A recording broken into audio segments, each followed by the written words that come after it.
বন্ধুরা নমস্কার। তোমরা সব ভালো আছো? আমি ভালো আছি। আমি কচু শাক দিয়ে ইলিশ মাছের মাথা দিয়ে রান্না করছি। আমি যখন কচু শাকটা সেদ্ধ বসাচ্ছিলাম ওই মুহূর্তে ফার্ম চলছিল, যে কারণে আমি ভিডিওটা করতে পারিনি। তা তোমাদের আমি সেদ্ধ করি আমি দেখাচ্ছি, চলো দেখবে।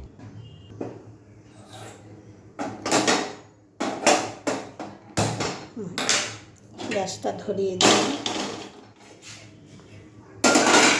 এই দেখো, এই কচু শাকটা সেদ্ধ করে আমি এই ঝুড়ির মধ্যে জল ঝরাতে দিয়েছি, জল ঝরে গেছে। আর এই যে হচ্ছে ইলিশ মাছের মাথা, এই মাথা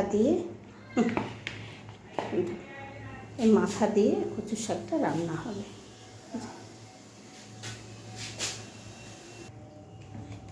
কড়াই গরম হয়ে গেছে, এবারে তেলটা দিয়ে দেব। তেলটা একটু বেশি করে দিয়ে ওই মাছের মাথা দিয়ে কচুর শাকটা করে নেব, ওই জন্য তেলটা একটু বেশি দিলাম। মাথাটা ভেজে নিয়ে ওই তেলেই কচুর শাকটা ফোড়ন দিয়ে দেবো। তেলটা গরম হোক। তেলটা গরম হয়ে গেছে,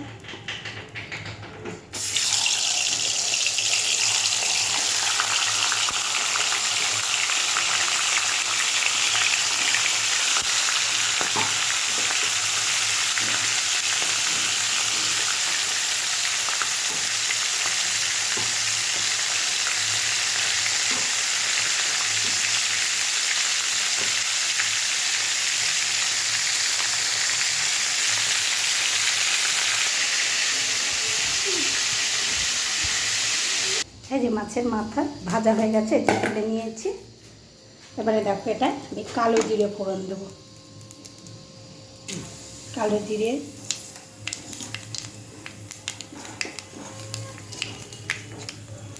তেজপাতা,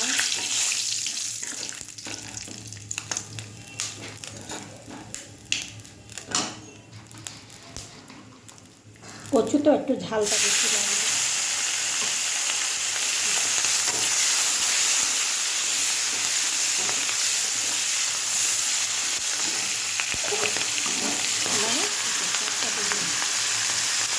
এই যে বন্ধুরা, এতটা সেদ্ধ করার পরে এতটা জল বেরিয়েছে।